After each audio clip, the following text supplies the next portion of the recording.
Former head of Wolves medical department Steve Kemp now works as an elite performance physiotherapist for Perform at St George's Park, as well as for the Football Association with the senior England squad. Steve is now with the England squad preparing for next month's World Cup and will be out in Brazil as part of the backroom team. We sent Matt Murray along to Burton to find out more. I'm on this machine all the time, but it doesn't work, man. I want a refund. So I do calf raises all the time, like that. Yeah. But it just don't get any bigger. Am I doing them wrong? You got your weight on? You got weight on as well. I've got weight on. I do these every morning. Tell you what, trade description or something, because I do calf raises. Biggest tibias in the world. Yeah. I've just got an Achilles. I don't have a calf, I've got an Achilles. Steve says you used to call me the Achilles. Kempy, it's good to see you, pal. Good to see you. Fortunately, you did see me a bit too often in the other treatment rooms, but you know, you're looking well. It's like you sleep in ice, man. You still look very, very young. That's good. Yeah, I appreciate that. I'm less stressed. I haven't got to treat you anymore, have I? So I'm maybe a little bit more chilled out. And well, obviously, you know, you're working for Perform now, and you work for England. Do you find that a little less stressful from the day-to-day life of a professional club? Yeah, I think you really miss that weekend stuff, you know, building up to the end of the week when you got a game and that's all trying to get players fit for a game. So I do miss that, but I suppose that takes away a bit of the stress from the manager trying to get players back. So working here, I'll see players who come for sort of 3 weeks rehab from different clubs. So a completely different environment, a lot more faces and a lot more injuries. But not the stress of, you know, the pressure of getting people back. So I'm almost now working for the players rather than for a club, which is nice in its own right, really. It takes that stress away from the player, stress away from me, and get to meet characters from all the leagues, from, you know, non-league, from players out of contract, from ex-pros to Premier League, Championship players. So a nice big range of players, really, people. Yeah, I can imagine that's nice, because obviously if you've got a big game coming on Saturday, the player's desperate to play, the manager needs them, but then you also know that the player's interest, that could affect their career in later life. I mean, how do you deal with that as a physio? I think you know as well. It's, you know, you're always desperate to play, aren't you? And that was probably, you know, that was with you. You always wanted to play and always wanted to do everything you could. And probably sometimes both of us were guilty of pushing you too hard because we were desperate to get you out there. So I think now, you know, stepping out of football, it's nice to really just take the player's interest at heart and making sure you're doing everything right for them. And that's not to say that you're aggressive and you push players hard and make them work hard and try and get them back as quick as possible. But you're making sure you're taking all the pressures, you know, from the football club out of that and almost being independent for that player, so they can come here and get an independent opinion. And we work with the football clubs. And then we've got, as you'll probably see when we walk around, we've got some great facilities here and we can test and we can do things that you can't really do at some football clubs. So it's great to send someone back to a club and say, look, we've found this and this on this player. Send them back in 6 weeks and we'll see if they've improved. So it's great to be in a world-class facility like that. That's the seniors train, so that's a Wembley replica, so that's same camber, same Desso pitch, and that's where the seniors will train when they come up here. Yeah, obviously at Wolves you had a lot of responsibility. You were head of the medical department, you know, and a lot of people working underneath you, from, you know, physios to, you know, masseurs, everything. Carrying out medicals. So, but what does your role exactly entail here? Yeah, so my role sort of split between the Football Association and Perform. So Perform is a centre here that works for the Football Association and provides sports medicine. So that means I'll help carry out medicals privately for clubs if they want an independent person to assess a player before they buy them. I will run the PFA scheme, so that used to be at Lilleshall and was run fantastically well there, and now we run that here, so any player can come and do rehabilitation at the facility, and we can carry out tests and send them with the club and send them back to the club.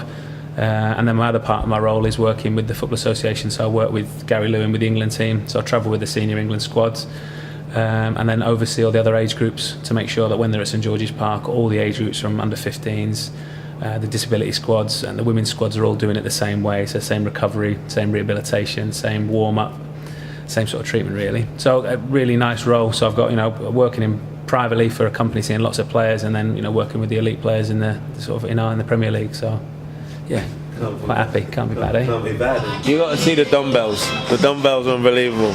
Because the rugby boys complain, don't they? They bring bigger ones. Yeah. They only go up to 60 kilo, the dumbbells. So at Wolves they go up to about 35, 40. Don't tell Dales that. Here they go up to 60. Yeah. So Dales, you're a baby. You think your big dumbbells are 40? Here's 60, and the rugby boys are complaining because they need 80s. Yeah, that's right. Oh wow, there you go, Dales. That's for you. That's for you, Dales. Wow, gonna have a new bat. Seriously. How are they? So the rugby boys say they're not heavy enough? Yeah, no, they are not big heavy. 70s in, yeah. Frightening. And they're bringing in more plates just to fill out the enough weights in. Kempy, look who we found. Obviously, all the Wolves old boys. Darren Potter looking youthful as ever. Oh, hey, Potts, what are you doing down at St George's then, big dog? Trying to look after me body, mate. Yeah. Falling apart. So you down doing your coaching badges? Coaching course, yeah. UEFA licence. Yeah. So just on my lunch break, trying to get a bit of fitness up. See, true professional on his lunch break in here, doing his bit. Obviously, you played a win at Molineux this season, one of the rare home defeats for Wolves. Obviously, you must still be happy looking back and seeing Wolves doing well this season. Delighted, yeah. Really good to see them go up. I think they've been obviously the best team in the league by a long distance, really. As you say, unfortunate to make it in the game at Stadium MK. Cheers, Kempy.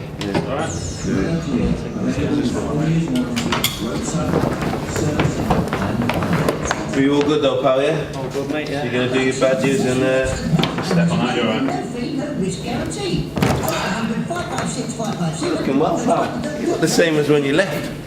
You've been sleeping in ice, haven't you? I don't know why I sleep with my 3 kids. I know, Hardest part of my life. I've got 3 kids as well, Fox, right? You know, whoever invented the saying, I slept like a baby? Doesn't exist. Where does that come from? Because babies don't exist. sleep, do they? Not in our house. No. Anyway, Ledge, what else is happening? Not that, really. No. Good for Sid. No. Cool. Well, when you speak to someone who's just come off the Ultra and they've been running, you don't get very long answers. Don't get much out of it. It's good to see you, pal. All Cheers, the pal. best. Oh, mate, you could have sent me in there. Like, oh, my phone! Right. Obviously, we've got a hydro pool at Wolves, Yeah. which you use, which on the odd occasion people have been known to be thrown in by certain people. I don't know who would I have. think you never threw me and I always jumped in. Saw you coming and just jumped in, got rid of my phone and I just went in. Yeah, but yeah, you've been known to throw 1 or 2 people in before. Yeah. So what have we got here then? You've obviously got a big pool there, sort of all these different pools. So explain to us what we got and how they're used, please. So David Sheepshanks, who's the sort of chairman of this facility, and Gary Lewin, Ian Beasley, they went round sort of Real Madrid, AC Milan, went all the way around the world. You didn't get on those trips? No, You didn't get I on was at those Wolves, trips? so yeah, okay. thanks for that. So I missed out on that. So this is, they took the concept from Real Madrid, so this is an ice bath on the outside, about 10 degrees, and then it's the contrast, you've got the jacuzzi in the middle. Or as Ollie Mers said, it's minus 10 degrees, and I just had to point out that would be an ice cube. And he came.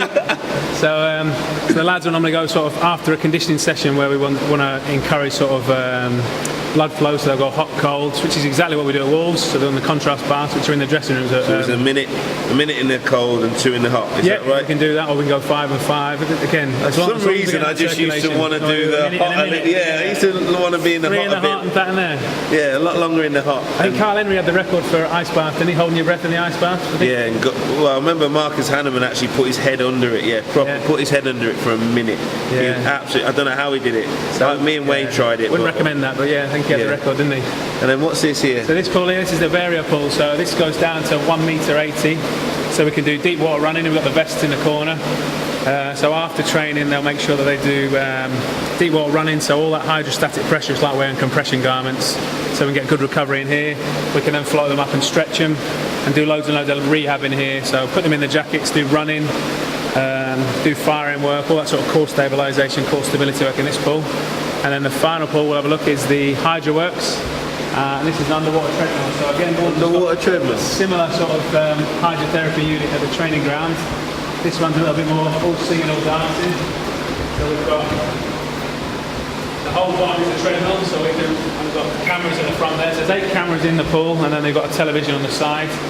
And then we can run the players on them. We can take them up and out of the water. So that varies how hard they're working. Vary the speed of the treadmill. We've got jets, so we can even swim against it. So with all the rehab, we can do everything in here before we even start to think about going in the gym. So got loads of permutations, whether you increase the speed of the jets or the speed of the treadmill or the direction you're running. So it's a great way to run the players before you start running them on the pitch. Obviously, it's real state-of-the-art stuff, and for some reason, I remember I was watching my Sky TV, and talking about the opening of St George's Park, and Prince was getting shown around and that, and then so who's the most famous person that you've had in these? He's a good friend of mine, Prince William. He often pops in. Yeah. Just pick that name up there. Yeah, just put that one in. Okay, yeah, no worries. William and Kate came for the opening, which is about a year ago, just over a year ago, and I just showed around the facility like I'm doing to you. Really, told him about all the different parts, the different pools, and what we do.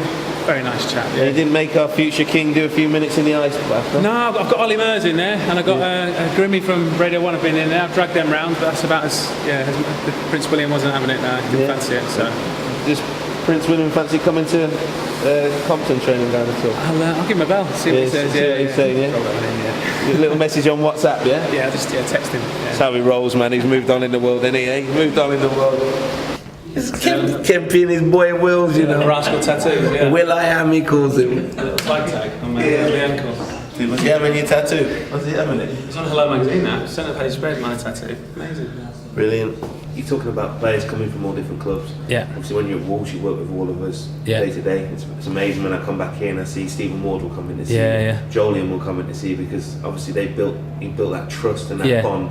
Like I have a massive trust for you, and I wouldn't have played the few games I did if it wasn't for you. You got me out there. You worked really hard and become good friends, and you bond with people. So how do you build those bonds in sometimes a short space of time with England when they've been used to routines and with people and that sort of those trust issues? Because you've got the knowledge. How does that work sometimes? I think you hit the nail on the head. Really, that's the hardest thing. And with some of the players, it's taken me a year and a half. And you can see you're just starting to get their confidence and their trust. They work with great physios at their clubs, and they've got their confidence. And then when someone slightly different tells them maybe information that's not different, but in a slightly different way, it takes time to believe. And as you know, once you get that trust, it stays with you. So it's great when there's the familiar faces like Jolien, who I've worked with, and you've got that trust, and then you can see the lads can see I've got a relationship with Jolien, and then that sort of spreads through the team. But that's the hardest thing, and it takes time to develop.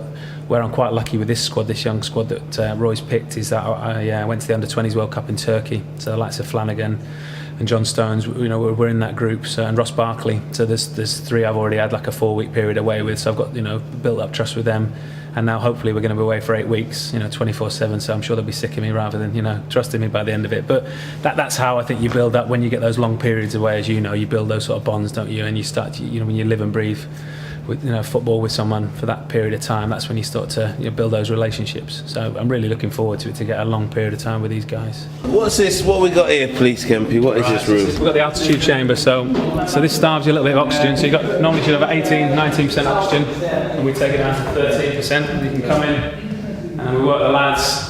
So you're working at altitude, so you've got less oxygen in the environment. So that means you have to work hard to get more oxygen around the body. So you're doing a normal cycle, your heart gets to that, say 140, and here it gets to 160. So when we've got our injured athletes, we can work them really hard without having to work them hard, if that makes sense. So they're doing steady state exercise, but the heart's getting challenged more and the cardiovascular system's getting challenged. So it's a great way to work the athletes without overloading the knee or the Achilles or things like that. So it's a great sort of cheat, really.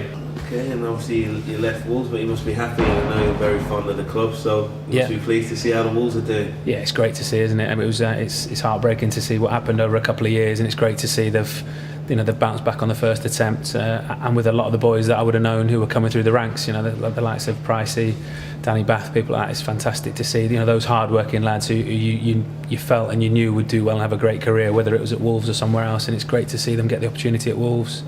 It's similar to I think when Mick first came in and the young boys got a chance there, and that was when all their careers were sort of galvanised. So it's great to see that happening again, and I'm sure they'll go on to it in the Championship and have a fantastic season. Yeah. I think you'll be pleased to see as well. Phil Hayward obviously now is physio, and he's been very happy because a lot of the boys have been out there. He's had a pretty full squad to pick from nearly all season, and it's a lot of stuff you put in place and continue to do good work. So that's pleasing for you. It's great. I think the likes of Phil and Carl and Dales, there's a really good team there, and there always has been a strong medical department at Wolves. We've been lucky for that. And to see them have such a good season regarding injuries is great, and I think that plays a big part on success now. There's lots of research going on in sort of professional football is showing you that the teams with the least injuries are the most successful, and that's not just credit to the medical staff, that's credit to the manager training them in the right way, listening to his staff, and getting through that hectic season with Saturday, Tuesday isn't easy, and you have to train in the right manner, and you have to listen to your staff and rest players at the right times, and so credit to Kenny as well. Well, Kemp Dog, no better place to finish, so thank you very much for the tour. Obviously got the legend Billy Wright there in the background, so, and you know, I think it's important, isn't it, that the legends of the game are remembered, and it's very fitting that we've got all. No, like I said, he's a Wolves legend, and he's where the England team trains, so no more fitting place really for him to have the change room named after him, where all the players will be for every time they come to St George's Park. So, Nice. cheers. Right. Thank you.